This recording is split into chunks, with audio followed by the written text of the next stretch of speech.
안녕하세요. 수도권 매립지 2021년 탄소 중립 이행 계획 발표할 자원순환연구소 선임차장 이경호입니다. 반갑습니다. 발표 순서는 추진 배경 및 체제 그리고 주요 사업 순으로 발표드리도록 하겠습니다. 추진 배경입니다. 탄소 중립 관련해서 글로벌 동향 먼저 말씀드리도록 하겠습니다. UN IPCC에서는 지구 온도가 이제 2100년까지 1.5도 이내로 제한해야 된다는 탄소 중립 필요성을 제기한 바 있고요. 여러 121개 이상의 국가들이 이제 기후 목표 상향 동맹에 가입하면서 탄소 중립을 글로벌 의제화를 하였습니다. 그래서 EU, 중국, 일본, 한국, 미국 행정부도 탄소 중립을 제시한 바 있습니다. 국내의 경우 2020년 10월 28일 날 2050 탄소 중립을 선언하였고요. 환경부에서는 올 3월에 탄소 중립 이행 계획을 발표하였습니다. 아울러 올 8월 달에 탄소 중립 기본법이 국회를 통과하면서 세계 14번째 탄소 중립을 법제화한 국가가 한국이 되었습니다. 그리고 탄소 중립 기본법에서는 2030년에 온실가스 감축 목표를 35% 이상으로 감축하는 것을 목표로 제시하였습니다. 이상과 같이 탄소 중립이 기후 변화를 극복하기 위한 어떤 도전적인 과제이긴 하지만 벌써 새로운 국제사회의 어떤 질서로 확립이 되었기 때문에 저희 공사에서도 이러한 국가의 탄소 중립 사회 실현을 위해 수도권 매립지 2021년 탄소 중립 이행 계획을 수립하였습니다. 다음은 추진 체계입니다.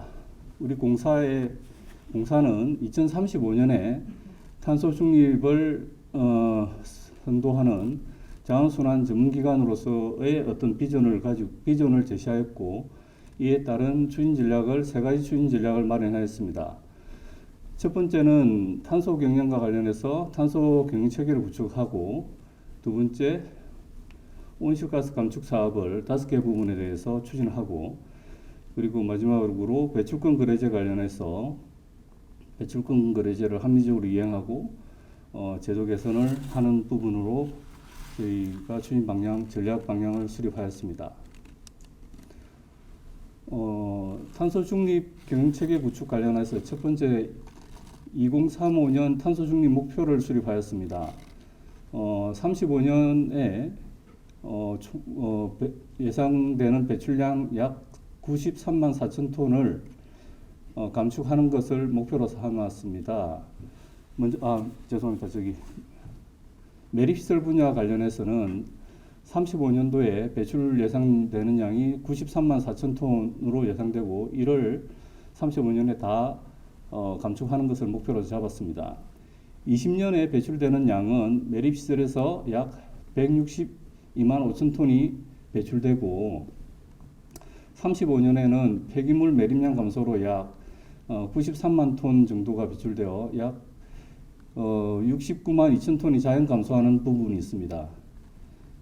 그리고 감축은 20년에 매립장에서부터 해수되는 매립가스를 50메가 발전이나 자원화 시설을 연료화로 썼을 때 그 어떤 연료를 대체하는 효과로 해가지고 산정했을 때 약 21만 5천 톤에 해당하여 현재 온실가스 감축률은 감축량 대비 배출량으로 해서 약 13%에 해당되고 35년에는 매립장 호기화나 그리고 매립가스 해수량 증대, 해외사업 추진 등을 통해서 약 71만 8천 톤을 증가해서 총 35년에 총 93만 3천 톤을 감축하는 감축 목표를 세웠습니다. 매립시설 외 자원화시설 등 다른 활동 관련해서는 매립시설에 대비해서 배출량이 상당히 작습니다. 35년의 배출 예상량은 약 6만 3천 톤인데 35년에 6만 3천 톤 전량을 감축하는 것을 목표로 잡았습니다. 20년에는 현재 배출량이 14만 7천 톤으로 이제 산정되었고 35년에는 한 6만 3천 톤으로 예상하고 있습니다.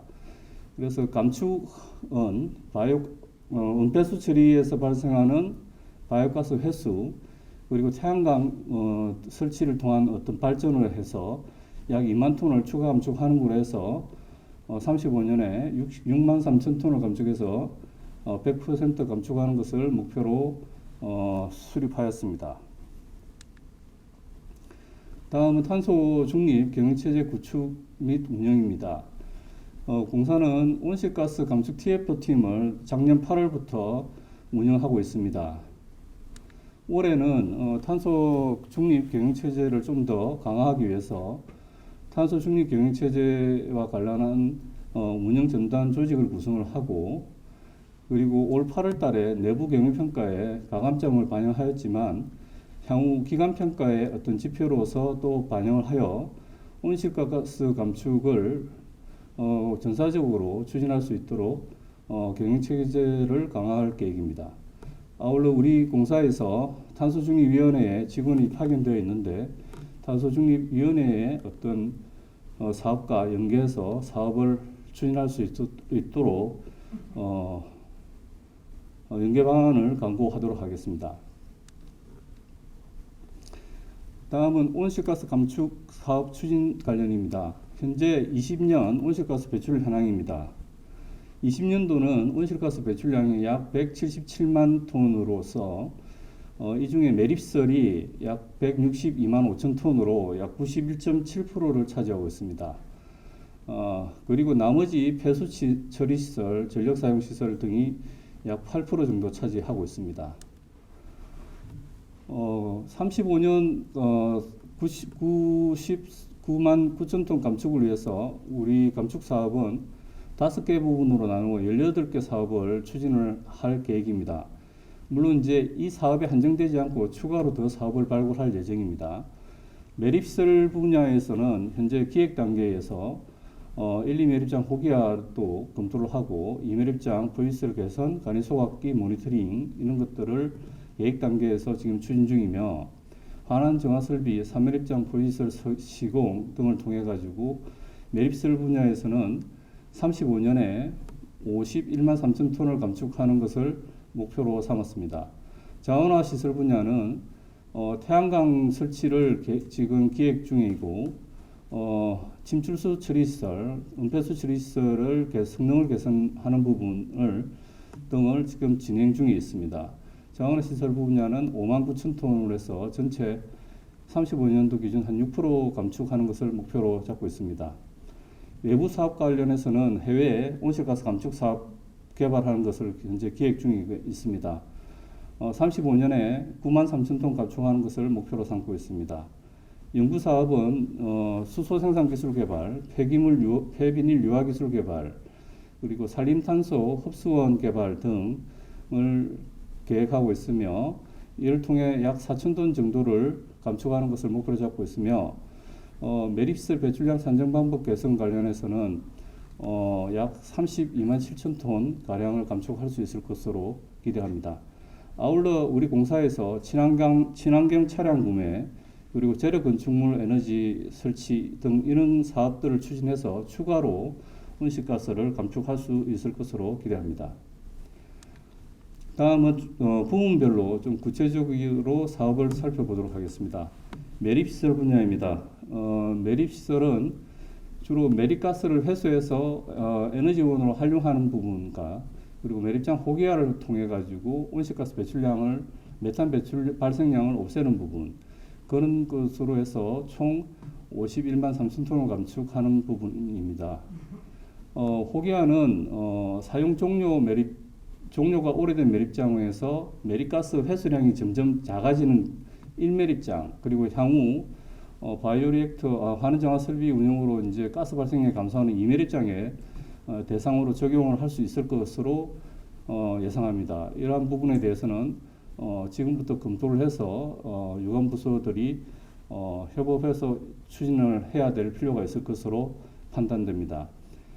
그리고 환원 정화 설비 운영은 폐기물의 어떤 분해를 촉진해서 가스를 회수를 촉진하는 부분이 있기 때문에 온실가스 감축 효과가 있을 것으로 기대합니다. 아울러 1, 2, 3 매립장의 매립가스 회수를 증대시키고 시설을 개선해서 가스 회수량을 적극 증대시키는 부분이 중요한 부분이라 생각합니다. 다음 자원화 시설 분야입니다. 자원화 시설은 은폐수 처리 시설, 침출수 처리 시설에서 발생하는 바이오가스 회수나 태양광 설치 등을 통해 온실가스 감축하는 부분입니다. 침출수 처리장과 은폐수 시설의 공정 개선이 지금 올해 지금 진행되고 있고 내년 초에 다 완료가 될 것으로 생각하고 있으며 약 온실가스가 침출수 처리장 같은 경우 25,000톤, 은폐수 시설 같은 경우 18,000톤 감축 효과가 있을 것으로 예상합니다. 하수 슬러지 건조물과 SRF 시설에서 발생하는 바이오 연료는 현재 발전소의 보조 연료로서 판매되어 온실가스 저감 효과가 있지만 향후 정부 미세먼지 또는 온실가스 배출 저감 정책으로 이런 부분이 좀 어려운 부분이 있기 때문에 다른 대응 방안이 필요할 것으로 생각합니다. 아울러 태양광의 경우 30년 이후에 30년쯤에는 이제 30메가 정도의 어떤 태양광 발전 사업을 시설을 설치하는 거로 목표로 해서 약 14,000톤 정도의 감축 효과가 있을 것으로 예상합니다. 해외 감축 사업 개발을 통한 온실가스 감축입니다. 해외 매립가스 발전이나 소각 사업을 통해서 탄소 배출권을 확보하는 사항입니다. 현재 사업화 이전의 마스터 플랜, 타당성 조사 등을 통해서 해당 해외 사업 대상국에 대한 사전 조사와 네트워킹을 충분히 좀 하고 있는 상황입니다. 이러한 기반을 바탕으로 해서 본 사업을 이제 적극 발굴할 계획입니다. 현재 몽골 NEDS 매립장 같은 경우 지금 타당성 조사가 7월 달에 완료되었고 환경부에서 몽골 간의 양자간 사업으로 본 사업을 진행할 계획이 있기 때문에 이 사업에 대해서 저희 공사에서 적극적으로 대응할 계획입니다. 그리고 동남아 친환경 매립장 협력 사업 관련하여 현재 SK 에코플랜트와 협력 사업 추진과 관련하여 적극적 협의를 하고 있습니다. SK 에코플랜트는 동남아, 즉 인도네시아나 말레이시아, 베트남, 태국 등에 적극적으로 폐기물 친환경 매립, 침출수 처리 관련한 사업을 적극적으로 추진할 계획에 있습니다. 그래서 공사에서 에코플랜트와 함께 이러한 사업을 적극적으로 추진하기를 기대하고 있습니다. 아울러 에콰도르 키토시와 관련해서도 협력 사업을 진행하고 있고 향후 남미 진출 및 폐기물 자원화 시설을 통해서 탄소 배출권을 추가로 확보할 수 있을 것으로 기대하고 있습니다. 다음은 온실가스 감축 R&D 부분입니다. 폐비닐 유화, 수소 생산 기술, 그 다음에 탄소 포집 및 활용 기술 개발 통해서 온실가스 감축을 할 수 있을 것 같고 목표는 한 1,000톤 정도로 잡았습니다. 아울러 매립진의 수목식재를 활용해서 온실가스 감축하는 부분은 약 2,600톤 정도 감축이 가능할 것으로 예상하고 있습니다. 폐비닐 유화 기술의 경우 폐플라스틱 폐비닐을 기름으로 전환하는 부분입니다. 기름으로 전환된 부분은 다시 연료로 사용할 수 있기 때문에 대체 에너지원으로서 온실가스 감축 효과가 있습니다. 수소 생산 부분은 현재 우리 공사에서 인천시 수소 생산 클러스터 사업을 추진 중에 있습니다. 바이오가스를 활용해서 수소를 생산하는 것을 기본 내용으로 하고 있는데 현재 기재부 예비 타당성 심의 과정에 있습니다. 본 사업이 된다고 하면 공사가 수소 생산 그 본부로서 수도권 서북부에서 수도권에 공급할 수 있는 어떤 좋은 입지적 조건을 잘 활용할 수 있을 것으로 기대합니다. 다음은 연구 부분에서 이제 CCU 기술 개발, 그리고 폐기물 가스화 기술을 개발해서 수소 생산이나 이를 통해서 온실가스 저감을 하는 연구를 계속 하고 있습니다. 이런 부분을 기술 성과가 있어서 온실가스 감축에 기여할 수 있을 것으로 기대하고 있습니다. 다음 산림 경영을 통한 온실가스 흡수원 개발입니다. 매립진의 녹지 조성 사업을 지난 10여 년 이상 추진해 왔고, 이를 온실가스 감축 사업에 등록하는 내용입니다. 물론 이제 온실가스 감축 사업에 등록을 하고, 그리고 산림 목재를 이용해서 바이오 연료를 생산하고, 이 연료를 이용해서 보일러를 운영하는 것까지 이렇게 한다고 하면 이 부분도 상당히 괜찮은 온실가스 감축 사업이 될 수 있을 거로 생각합니다. 다음은 선도적인 탄소 중립 실천 수칙 발굴입니다. 공사에서 탄소 중립 기업 문화 정착을 위해서 부문별로 실천 수칙을 제시하고, 이를 탄소 경영 차원에서 온실가스 줄이기 실천 사항을 발굴해 나갈 계획입니다. 전 부서를 대상으로 해서 향후 이제 탄소 중립 실천 수칙 개발 프로그램을 진행할 예정인데요. 건축 부분 관련해서 탄소 중립 중장기 계획을 수립을 해야 되고, 수송 부분에서도 탄소 중립 계획을 별도로 좀 수립해야 될 필요성이 있습니다. 그리고 수송 부분에서 탄소 중립 계획 관련하여 가용 차량, 의무용 차량의 어떤 전기 친환경 차량으로 전환, 그리고 직원들이 친환경 차량으로 전환할 수 있도록 인센티브를 제공하는 방안 등을 인재경영부와 관련 부서 협의하여 좀 진행할 계획입니다. 그리고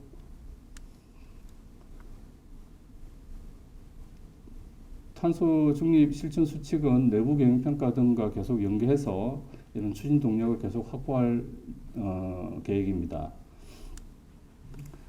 마지막으로 배출권 거래제 관련해서 합리적인 이행 및 제도 개선입니다. 배출권 거래제는 할당, 산정 방법 등 제도 초기 단계로서 자전 제도의 어떤 변경에 따라서 적극적인 대응이 필요합니다. 3차 계획기간의 온실가스 배출량 전망입니다.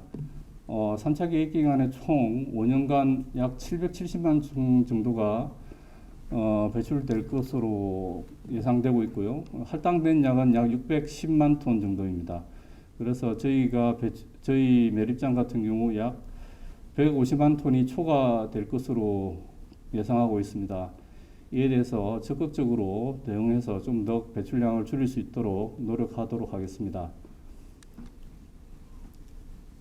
CDM 사업으로 확보한 탄소 배출권 관리 부분입니다. 공사는 2007년부터 2017년까지 10년간 CDM 사업을 추진하였고, 이를 통해서 탄소 배출권을 약 880만 톤을 발급받았습니다. 이 중에 약 540만 톤을 사용하고 현재 330만 톤을 보유 중에 있습니다. 21년도의 계획은 탄소 배출권 보유하고 있는 탄소 배출권이 정부에서 25년 6월까지 사용을 제한함에 따라서 탄소 배출권을 활용한 효율적인 어떤 활용 방안 거래 전략이 필요합니다. 정부 정책 변화 내용입니다. 먼저 외부 사업으로 발급받은 탄소 배출권을 우리가 가지고 있는 배출권 종류가 이제 CR이지만 CR을 이제 국내 배출권으로 가져오게 되면 이거를 KOC라고 부릅니다. 이 KOC는 우리 공사에서 보유하고 있는 KOC 한 50만 톤 가량은 22년 10월까지 거래를 해야 되고, 그리고 보유하고 있는 CR은 국내로 도입하면 KOC가 되는데, 그 KOC는 국내로 도입한 이후에 2년 내에 전환해야 되기 때문에 궁극적으로 25년 6월까지 다 이 거래를 해서 없애지 않으면 이 탄소 배출권의 가치가 상실될 우려가 있습니다. 그래서 현재 탄소 배출권에 대한 것은 가능하면 분할 매도를 통해서 어떤 리스크를 해지할 수 있도록 하고 중장기 탄소 거래 전략을 수립해서 좀 더 효율적으로 판매를 할 수 있도록 계획하고 있습니다. 아울러 탄소 배출권을 판매해서 적립된 적립금은 온실가스 감축 사업에 적극 사용하도록 계획 중에 있습니다. 다음은 매립설 배출량 산정 방법 개선입니다. 매립설 배출량 산정 방법은 불확도가 높아서 객관적인 배출량 산정 방법이 필요합니다. 보시는 바와 같이 왼쪽 편에 있는 부분이 온실가스 배출량을 산정하는 지침에서 산정하는 방법입니다.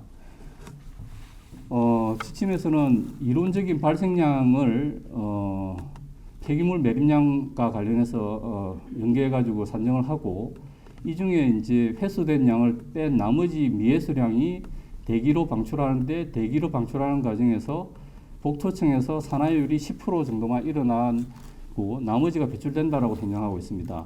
이를 근거로 매립장 같은 경우 작년에 총 배출되는 메탄 양은 약 7만 7천 톤에 해당됩니다. 이러한 결과는 우리 연구소에서 2005년부터 매년 실시하고 있는 현장 측정 결과하고 아주 큰 차이를 나타냅니다. 매립지 현장에서 챔버로 측정한 그 값은 메탄량이 약 6천 톤 메탄으로서 약 10배 이상의 차이가 나고 있습니다. 이러한 부분에 대한 원인은 발생량을 산정하는 부분에 있어서 K값 자체가 매우 차이가 난다는 겁니다. 지침의 어떤 산정 방식은 UN IPCC의 어떤 기본값을 사용하다 보니까 그 기본값 자체가 실제 분해 속도보다 많이 낮기 때문에 발생량이 매우 부족한 부분이 있습니다. 그리고 복토층의 산화율입니다. 복토층 산화율 역시 기본값 10%만 10%로 고정되어 있기 때문에 실제 배출량보다 훨씬 더 많은 양이 배출되는 것으로 산정되고 있습니다. 실제 저희 매립장 같은 경우 복토층에서는 2매립장은 40에서 50, 1매립장은 90% 이상이 산화율이 일어나는 거로 연구 결과가 나오고 있는데, 이러한 부분이 좀 반영이 돼야 될 필요가 있습니다. 현재 매립시설 배출량의 어떤 정확도를 개선하기 위해서 환경공단하고 같이 협업을 해서 진행을 하고 있습니다. 아울러 저희가 공단이나 환경부에 제시한 미국의 어떤 산정 방법 도입도 적극 검토를 할 수 있게끔 환경부하고 공단에 제시하고 있는 상황입니다. 이상 수도권 매립지 2021년 탄소 중립 이행 계획에 대해서 발표를 마쳤습니다. 안녕하세요. 자원순환연구소 연구개발부 이우채관입니다. 오늘 제가 발표할 내용은 온실가스 저감을 위한 폐비닐 유화 기술 개발에 대해서 발표하도록 하겠습니다. 목차입니다. 연구 배경 및 목적 첫 번째, 그리고 두 번째 폐기물 유화 개요, 그리고 세 번째 세라믹 파동볼 기술에 대한 설명을 드리고요. 그리고 이제 여태까지 한 실험 결과, 실험을 했던 거의 결과, 그리고 향후 실험 계획 순으로 발표드리겠습니다. 첫 번째 연구 배경 및 목적입니다.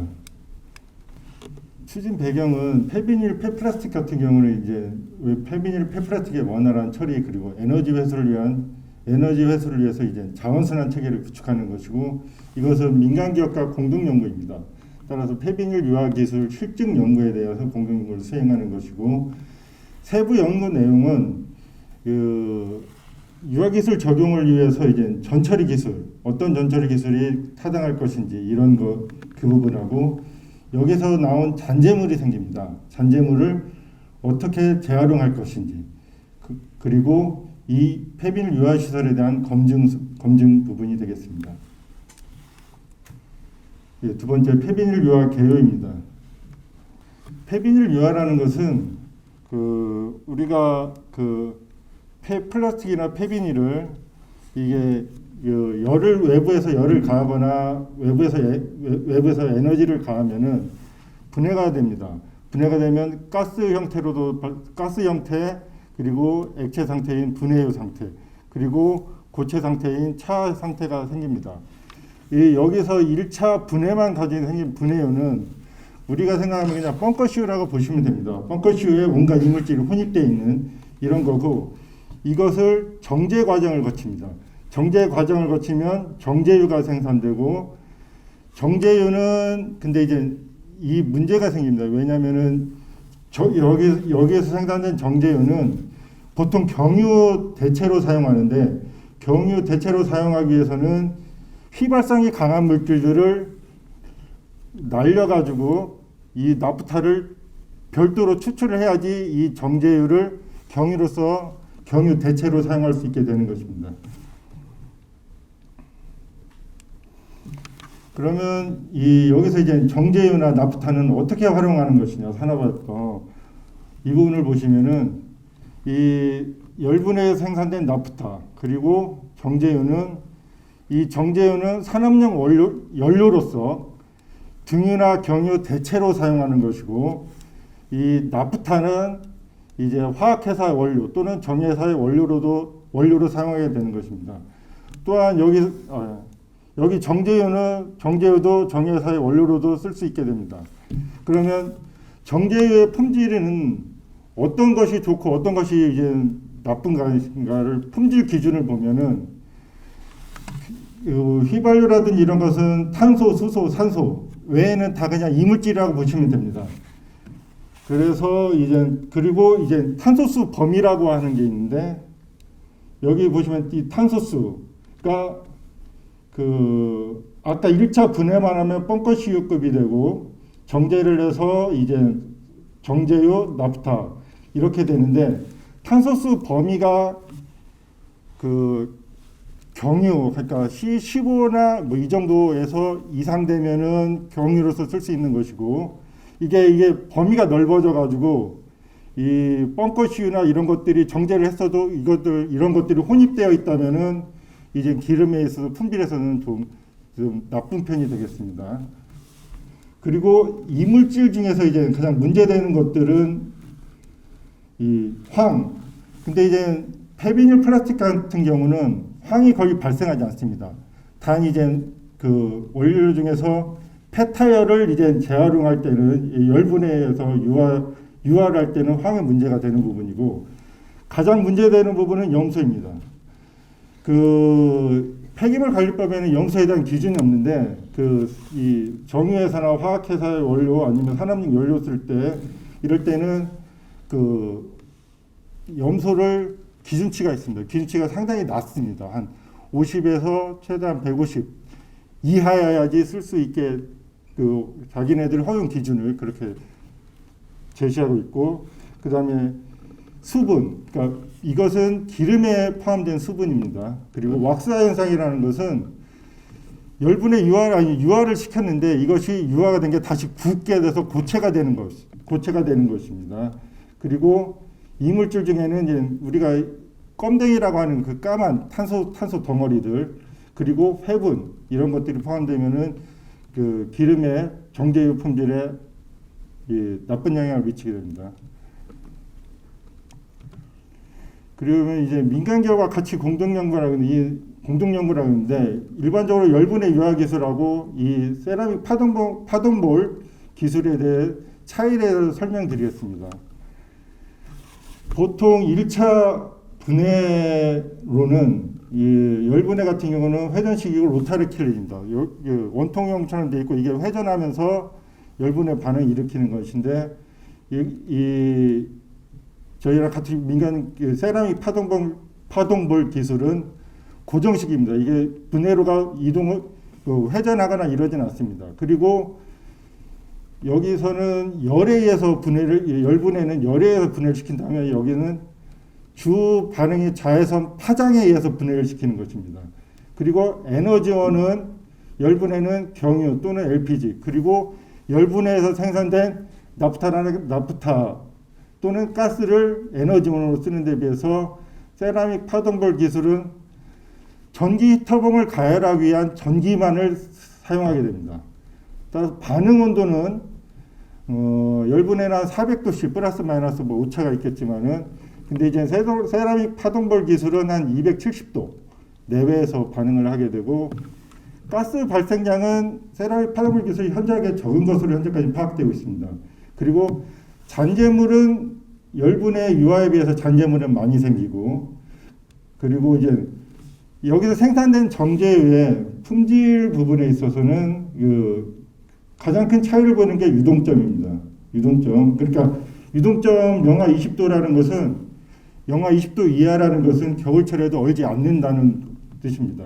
그리고 공정 특성 중에서 열분에 의해서 일반적으로 기술적 애로움을 겪는 게 왁스화 현상, 아까 말씀드렸던 그 왁스화 현상, 다시 고쳐야 되는 거, 그리고 타르가 생성되는 거, 그리고 배관 사이에 이제 탄화물들을 껴가지고 배관을 막히게 한다든지 이런 부분입니다.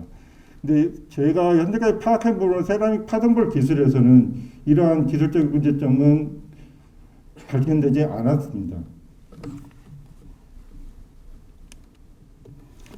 그리고 세라믹 파동볼 기술은 이것이 이제 1차 반응기 내부입니다. 여기에 세로로 서 있는 이것이 전기 히터봉이고, 전기 히터봉의 역할은 전기를 가해서 전기 히터봉을 가열하면은 여기에서 이제 내부 온도를 상승시키는 첫 번째 역할하고, 이 반응로 내부를 들어오는 세라믹 볼이 있습니다. 이것에서 자외선 파장을 생성시키기 위한 것입니다. 그러면 여기서 생성된 자외선 파장은 UV 자외선 파장 중에서도 가장 센 파라고 할 수 있는 120에서 280 나노메타, 이런 파장들이 발생하면서 탄소와 탄소 고리를 끊어주면서 유증기화 시키는 것입니다.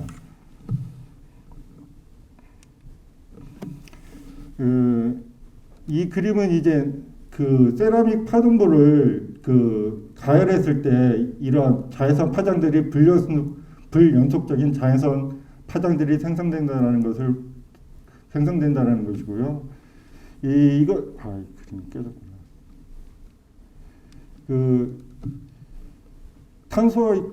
폐비닐 비닐 플라스틱에서 탄소와 탄소 결합을 결합을 해리시키기 위해서 끊어주기 위해서는 한 340 정도의 에너지가 필요하다면은 여기에서는 그 이상의 1차 분해 반응에서는 그 이상의 에너지가 발생하는 것입니다.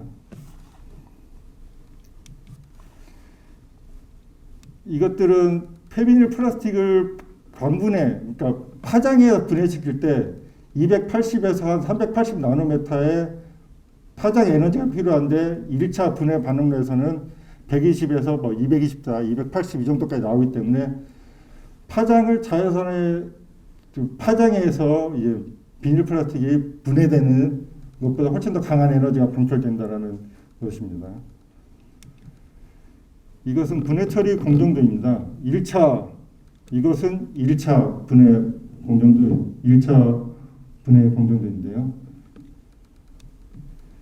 여기서 폐플라스틱을 넣으면은 여기 빨간 것들은 아까 말씀드린 전기 히터고, 그리고 주변을 둘러싸고 있는 세라믹 볼, 그리고 여기서 온도를 올리면 270도 내외에서 자외선 파장이 120에서 280 나노메타 자외선 파장이 발생함으로써 폐플라스틱을 이제 유증기화시켜서 1차 중진료를 생산하게 되는 것입니다. 이때 사용한 전력량을 보시면은 이제 처음에 승운할 때 온도가 승운시킬 때 에너지가 가장 많이 소모되고, 그 다음에는 이제 온도 유지용으로만 전력이 사용됩니다. 이것은 2차 정제할 때의 공정도입니다. 이것은 교반 반응기로 이제 회전을 하면서 온도는 120도, 그러면 이제 유증기화시키고 이제 1차 이 유증기화된 것들이 이제 1차 분리 반응기에서 일단 나프탈을 먼저 뽑아내고, 나프탈을 먼저 추출하고, 그 다음에는 이 정제된 정제유가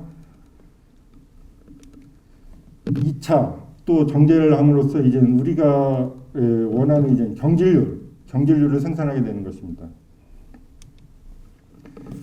이것은 이제 1차 분해만 하면은 탄소수가 범위가 뭐 휘발유부터 뭐 그 벙커CU 끝까지 다 포함되어 있다면은 2차 정제를 하면은 이건 그 정제유는 경유급 C9에서 C15 정도 되고 이 나프타는 이것보다 더 작게 됩니다. C5에서 한 C10 이 정도까지 그 두 가지로 분리가 되게 됩니다. 이것은 이 1차 분해, 2차 정제 반응일 때의 사진입니다.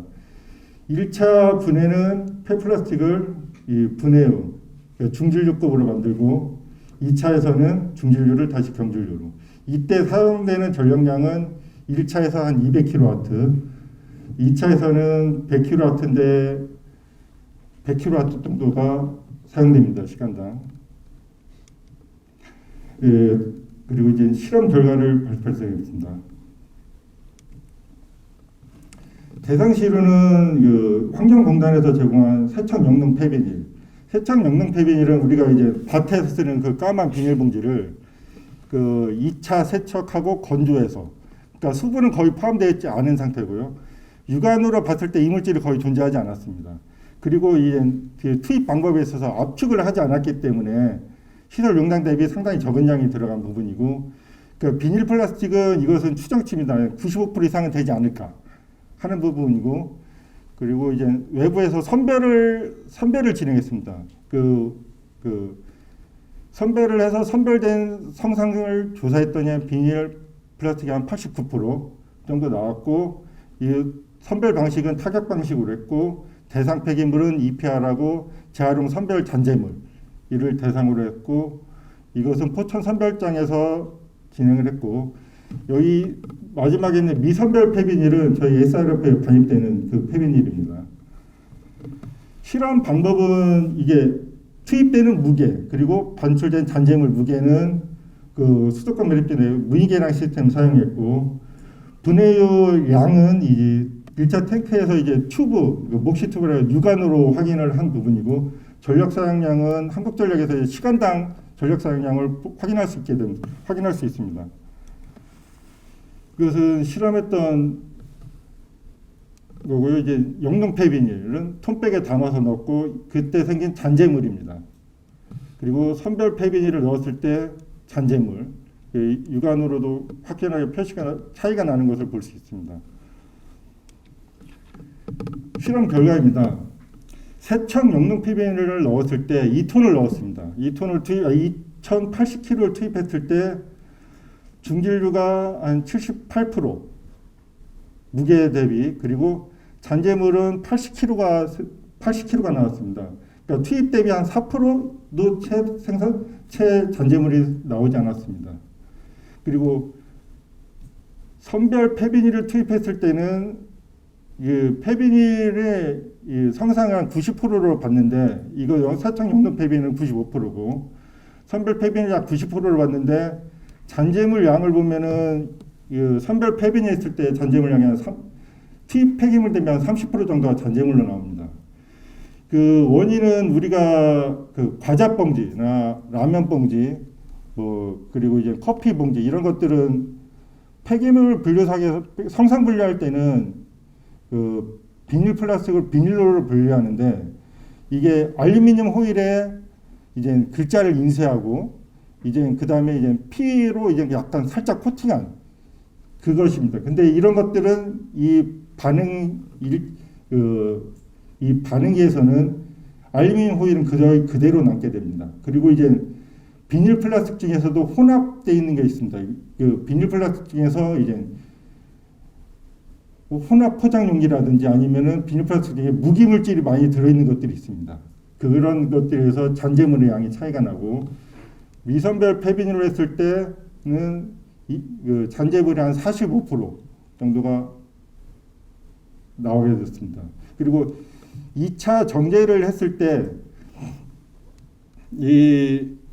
미선별 폐비닐 했을 때 그 2차 분해를 할 때도 가스나 이런 걸로 손실이 됩니다. 그거 손실률 한 5% 정도로 실험을 해보니까 5% 정도 되고, 이런 걸로 계산했을 때, 이런 걸로 유추해 봤을 때 세척 영농 폐비닐 1톤을 넣으면은 기름으로 한 900에서 930리터, 그리고 선별 폐비닐을 넣었을 때는 한 800에서 820리터의 나프타하고 경질유가 생산되고, 우리 쪽에서 이제 SRF 쪽에 발행되는 것은 한 50에서 580 정도의 기름이 생산되는 것으로 확인했습니다.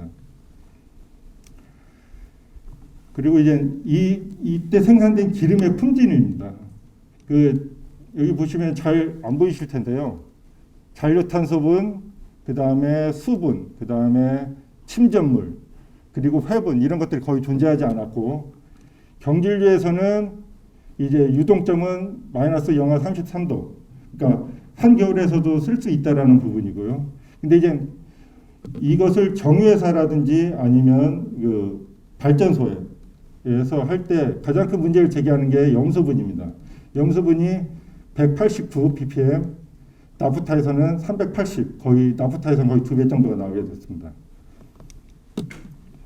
그리고 이제 이 실험을 하면서 잔재물에 대해서 어떤 재활용 활용할 수 있을 것인가, 이 부분을 조사를 했는데, 이 셈하고 이 BET라고 하는 부분은 혹시 고부가 가치로 잔재물을 활용할 수 있지 않을까, 이 부분을 봤는데 거의 그런 부분은 거의 가능성이 존재하지 않고, 발열량은 한 3,500에서 3,900, 그리고 전력물의 탄화수소로는 약 40%, 그러니까 연료로 쓸 수 있는 부분은 한 40% 정도 되고, 무기물 성분 중에서 염소분이 상당히 높게 나옵니다. 잔재물 중에서 그 잔재물 중에서 3.4%, 그러니까 농도로 따지면은 34,000 정도가 되고, 이것을 물로 세척을 살짝만 했는데도 그 감소율이 한 75% 이상 정도 됐고, 그 좀 더 세척을 한다면은 발전소나 그 고용료를 쓸 수 있는 6,000 ppm 이하까지 충분히 나올 것으로 판단됩니다. 향후 계획입니다. 폐비닐 분리선별 실험은 현재까지 2회밖에 안 했기 때문에 분리선별 실험은 추후로도 좀 더 진행할 것이고요. 그 다음에 이제 미분리선별 폐기물, 그러니까 SRF 쪽에 나오는 것도 좀 더 실험을 해봐가지고 분리선별했을 때, 그리고 분리선별 안 했을 때 폐비닐 그러니까 기름에 생산되는 양, 이 부분을 좀 더 확인해보고 싶습니다. 그리고 그랬을 때 경제성 분석 부분, 그리고 이 생산된 기름에 대한 염소 부분, 그리고 잔재물에 대해서 좀 더 연구를 해서 이 연료로서 활용 가치, 고용료로서 활용 가치 부분을 좀 더 연구를 진행할 계획입니다. 이상 발표를 마치겠습니다. 수입 및 이송시설 공법 개선 사례를 발표하게 된 매립부 최은진입니다. 이번 시간에는 저희가 이제 산매립장을 운영하면서 발생되는 매립가스와 그로 인한 악취, 온실가스 등을 감축하기 위해서 어떠한 노력을 해왔는지에 대해서 간단하게 소개하는 시간을 갖도록 하겠습니다. 발표 순서는 다음과 같습니다. 저희 수도권 매립지 내에 운영하고 있는 매립장 운영 현황과 매립장에서 발생하는 온실가스, 그리고 매립가스를 포집하기 위해서 저희가 어떠한 노력을 하고 있는지에 대해서 말씀을 드리고, 마지막으로 온실가스 감축 효과에 대해서 말씀을 드리며 마무리하겠습니다. 먼저 수도권 매립지 내 매립장 운영 현황입니다. 저희 수도권 매립지에는 제1, 2, 3-1 매립장이 조성되어 있고 3매립장 잔여부지, 4매립장 예정부지가 남아 있습니다. 가장 먼저 조성되어 운영되었던 제1매립장은 1992년부터 2000년까지 약 8년 8개월가량 운영되었고, 매립 용량은 약 6,425만 톤 정도 됩니다. 제2매립장 같은 경우에는 저희 수도권 매립지 관리공사가 설립된 이래로 약 18년 동안 운영이 되었고요. 매립 면적은 제1매립장과는 비슷하지만 매립 용량 같은 경우는 매립 기술의 발전 덕분에 훨씬 더 많은 8,018만 톤의 매립 폐기물을 매립할 수 있었습니다. 그리고 현재 운영 중인 제3-1 매립장은 2018년 9월 제2매립장의 매립이 종료된과 동시에 시작이 되었고, 설계상으로는 약 7년 정도 사용 가능한 매립장입니다. 뿐만 아니라 저희는 매립장 운영하는 데 필요한 필수 시설인 침출수 처리장 등과 같은 부대 시설을 함께 운영하고 있고, 더불어서 이제 50메가와트 발전 시설 그리고 슬러지 자원화 시설과 같은 에너지 자원화 관련 시설도 함께 운영되고 있습니다. 저희 산매립장 매립 작업 및 부대 공사는 사실 대우건설을 대표로 해서 4개의 건설사들이 컨소시엄으로 들어와 추진 중에 있는 공사입니다. 저희 산매립장 같은 경우는 기존의 1미 매립장과는 다르게 분리 A, 분리 B, 분리 매립 조정구역으로 나뉘어져서 생활 폐기물과 건설 폐기물을 구분해서 매립을 하고 있습니다. 이로 인해서 저희가 이제 악취 유발 물질인 황화수소는 저감할 수 있었고 양질의 포집가스를 포집할 수 있어서 발전 효율을 향상을 도모를 하고 있습니다.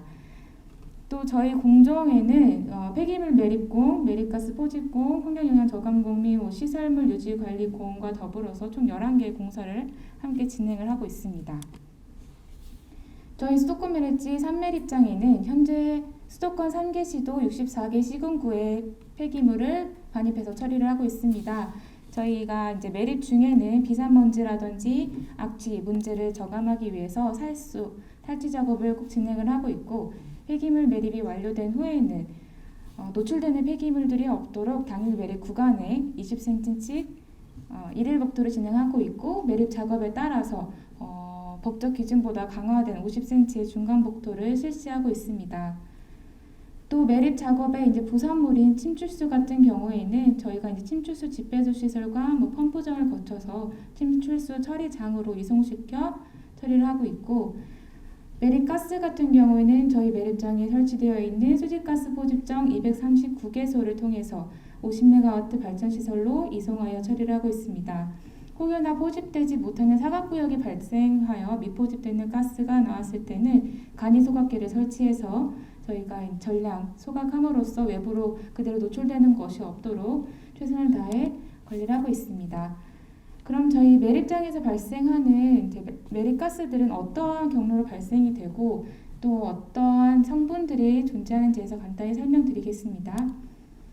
저희 매립장에서는 상당량 매립가스들은 대부분 포집이 돼서 발전시설로 이송이 됩니다. 그러나 그러지 못한 가스들 같은 경우에는 표면으로 발산이 되거나 간이 소각기로 소각 처리가 됩니다. 2021년도 매립가스 관리센터와 저희 공사는 연구개발부의 분기별 측정 결과에 따르면 매립가스로 포집이 되는 가스 같은 경우는 약 70% 정도 그리고 표면 발산 20%, 간이 소각기 한 10% 정도 내외로 측정이 되고 있습니다. 근데 산매립장 같은 경우에는 작년 8월부터 분리 B구역에 수지가스 포집정이 설치가 돼서 포집을 시작한 이후로 올 7월에서야 저희 이송관로라든지 수지가스 포집정이 설치가 전 구역이 완료가 돼서 포집이 시작되었기 때문에 앞으로 이제 매립가스 포집 포션이 더 향상될 것이라고 예상을 하고 있습니다. 그럼 저희 매립가스에는 어떠한 구성 성분들이 존재할까요? 우선은 저희가 매립가스를 포집해서 에너지화하는데 가장 중요한 메탄이 가장 많이 들어있고요. 그리고 그 다음으로는 이산화탄소, 질소, 산소 등이 있으며 그리고 저희가 되게 소량에 존재하지만 저에게 되게 존재감이 강력한 황화수소도 같이 포함이 되어 있습니다. 여기서 보시면 이제 메탄의 경우에는 솔직히 되게 저희가 발전에 아주 중요한 에너지원이기도 하지만 실로 대표적인 온실가스라고 볼 수 있습니다. 저희가 온실가스들이 지구온난화에 기여하는 정도인 지구온난화 지수를 보면 이산화탄소의 기여도를 1로 봤을 때 메탄의 기여도는 21로 산정되어서 메탄이 이산화탄소보다 21배나 강력한 온실가스라고 말할 수가 있습니다. 그래서 저희 같은 경우에는 매립장에서 온실가스를 감축한다 했을 때 메탄이 다량 함유되어 있는 매립가스를 최대한 포집을 해서 에너지화하는 것이 최선의 방법이라고 생각을 했습니다.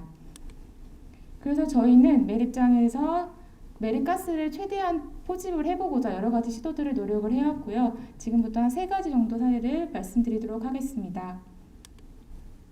가장 먼저 매립가스 이송 관로 설치 공법 개선입니다. 기존에는 이송 관로들을 복도층 내부로 매설 설치를 하여서 시공을 하였고 그래서 토파기 작업이 들어가면서 이제 악취라든지 매립가스 누출 문제가 또 발생을 했고 또 관로가 이렇게 내부에 매설되어 있다 보니까 이상이 생겼을 때 그것을 개선하고 즉각적으로 조치를 하는데 쉽지 않다는 단점들이 있었습니다. 그래서 저희는 이번에는 메리가스 이송 관로를 복도층 상부로 노출시켜 설치하고 매립 직전에 얇게 매설하는 방식으로 변경을 하였는데요. 그를 통해서 저희가 이제 터파기 작업을 또 최소화할 수 있었고요. 또 뿐만 아니라 이제 복도면 구배를 또 최대한 활용을 해서 응축수 배수 시설을 최소화하는 방법으로 개선하기도 했습니다. 이를 통해서 저희는 유지 관리가 훨씬 더 용이해졌고 또 경제성도 확보할 수 있었습니다. 다음은 수지가스 포집정 최적 인상입니다. 저희가 수지가스 포집정은 이제 올 7월 기준으로 전 구역에 설치가 완료가 되었고 이제 앞으로 매립 작업이 진행됨에 따라서 적절한 인상이 필요하게 됩니다. 지금 기존의 도면을 보시면 수지가스 포집정은 매립 최상단층이 바로 밑에 단에 이제 설치가 되어서 바로 위에 층은 이제 가스 포집하는데 좀 어려움이 많았습니다. 그래서 저희가 이제 매립 직전에 인상을 하게 되는데 그 전까지 가스가 외부로 노출되는 것을 방지하기 위해 상당히 어려움이 좀 있었습니다. 그래서 저희는 이제 수지가스 포집정을 매립 직후에 좀 조기 인상하는 것이 더 좋을 것이다. 환경적인 측면이라든지 저희 유지관리 측면에서도 좋겠다라고 판단을 하였고, 그러나 이제 설치 깊이는 저희가 가스 포집의 효율이라든지 산소의 유입 여부, 또 표면 발산량 등을 고려해서 적절하게 설치 깊이를 찾고 싶다라는 생각에 시험 시공을 진행하게 되었습니다. 그래서 먼저 이제 포집정의 안정성을 고려한 최소 근입 깊이인 2.5m 그리고 추가 인상을 고려한 4m, 5m의 깊이를 설정을 해가지고 총 3가지 케이스로 시험 시공을 진행하였습니다. 저희가 이제 포집 효율을 좀 향상하고 표면 발산량을 최적화하기 위해서 저희가 좀 여러 데이터들을 확인하면서 좀 노력을 해봤는데요. 먼저 도면에서 보시는 바와 같이 현장 여건에 맞게 이제 케이스별로 포집정을 선정을 해서 한 달 정도 인상 전부터 인상 후까지 총 4회가량 표면 발산량을 측정해 봤습니다. 그랬을 때 인상 전보다 표면 발산량이 인상 후에 최대 한 99% 이상 떨어지는 것을 확인할 수 있었습니다. 또한 그렇지만 이제 설치 깊이별로 케이스별로의 이제 그 표면 발산량 감축 효과는 되게 미미했던 것으로 결과는 나왔고요. 그리고 설치 깊이별로 매립가스 데이터들을 매일 모니터링한 결과 보시면 이제 그래프인데요. 메탄이라든지 유량 그리고 산소의 농도는 사실 그 케이스별로 크게 유의미한 값이 차이가 없었다라고 저희가 판단을 했습니다. 그래서 저희가 이제 매립가스를 포집하고 또 표면 발산량을 최소화하는 데는 설치 깊이별로 구분되는 것은 크게 큰 의미가 없지 않을까라는 판단을 내렸습니다. 그래서 저희는 이제 추가 인상이 필요한 케이스 2번과 3번을 선택하지 않고 이제 환경관리 성능도 우수하고 경제성도 좀 더 나은 케이스 1번 최소 근입 깊이로 설치하는 2.5m로 설치하는 방안을 선택하게 되었습니다. 그리고 또 앞선 결과로 같이 보면 저희가 이제 매립 완료된 블록의 수지가스 포집정을 이제 매립 및 중간 복도 완료 직후에 이제 조기에 인사하는 것이 이제 포집량을 증대시키는데 확실히 유리하고 매립가스 표면 발산량을 최소화하는데 좋다라는 결론을 이제 내렸기 때문에 이제 이런 방안으로 도입을 해서 진행하는 것이 이제 저희가 봤을 때 매립가스 자원화를 제고하고 또 매립가스 누출을 선제적으로 방지함으로써 환경 관리에 훨씬 더 유리할 것이라고 판단해서 선택하게 되었습니다. 또 다음은 이제 마지막 복도면 관리 강화입니다. 이제 매립가스를 포집하는 것과 마찬가지로 매립가스가 표면으로 발산되지 않도록 복도면을 관리하는 것 역시 매우 중요합니다. 사실 이제 매립이 진행 중인 블럭에는 이제 저희가 매립이 완료되고 복도가 완료가 될 때까지 이송관로를 재설치하는 부분에는 좀 어려움이 있습니다. 그래서 저희가 이번에 매립 진행 중인 블럭에 이송관로에 이성이 발생한 수지가스 포집정을 선정해서 저기 점검구에 간이 소각기를 임시로 연결을 해서 외부로 터져나오는 매립가스를 간이 소각하여 처리를 하는 방안으로 개선을 한 사례가 있습니다. 그리고 더불어서 저희가 원래 현재 산매립장에 이제 복도면으로 전문적으로 관리하는 이제 환경 순찰반을 함께 운영하고 있는데요. 더불어서 저희 매립 직원들하고 도급사 직원들까지 해서 복도면을 각각 전담해서 블록별로 지정해서 관리하는 매립블록 전담 환경안전 점검을 매일 오전 시행을 하고 있습니다. 그래서 현장을 체크하고 상황을 봐서 이제 체크리스트를 이제 서로 작성을 하고 공유함으로써 즉각적으로 조치가 이루어질 수 있도록 이제 매립장을 운영하고 있습니다. 이렇게 복도면을 상시로 관리함으로써 표면 발생량을 최소화하고자 많은 노력을 하고 있습니다. 마지막으로 저희 매립장에 매립가스를 포집을 하는 것과 함으로써 저희가 온실가스를 어떠한 형식으로 감축하고 있는지에 대해서 간략하게 말씀을 드려보겠습니다. 사실 매립가스 같은 경우에는 매립장에서 올해 얼마나 매립가스가 발생을 하고 얼마나 표면으로 발생하는지를 정확히 측정하는 것은 매우 어렵습니다. 그렇지만 저희가 이제 매립가스를 포집하는 양은 정확하게 이제 알 수가 있기 때문에 저희가 매립가스 포집량을 토대로 온실가스 감축량을 한번 산정해 봤습니다. 그래서 올 8월까지 온실가스 감축량의 데이터를 토대로 저희가 이제 추정한 결과인데요. 2021년도 예상 온실가스 총 감축량을 약 21만 4천 톤 정도 될 것이라고 예상했습니다. 이는 매립가스 포집량하고 평균 농도를 통해서 이제 메탄 누적 회수량을 구한 다음에 온실가스 감축량을 산정한 방법입니다. 위와 같은 양을 좀 개별적으로 봤을 때 이제 승용차 한 대가 이제 15km를 달릴 때 나오는 온실가스 양이라고 해요. 그리고 이제 이 양의 이제 온실가스를 감축하기 위해서 소나무를 심었다라고 했을 때 4,279만 그루의 나무를 한 해에 심어야 감축할 수 있는 양이라고 합니다. 이렇게 비교하고 봤을 때는 그래도 꽤 많은 상당량의 부분을 저희가 감축을 하고 있다라고 말씀을 드릴 수 있겠습니다. 네, 지금까지 온실가스 감축을 위해서 매립가스 포집 및 이송시설 공법 개선 사례에 대해서 발표를 해보았습니다. 앞으로도 저희가 이제 효과적으로 매립장을 관리를 하고 온실가스 감축을 하기 위해서 최선을 다할 거고 다음에도 더 좋은 개선 사례를 공유할 수 있도록 더 노력하겠습니다. 감사합니다.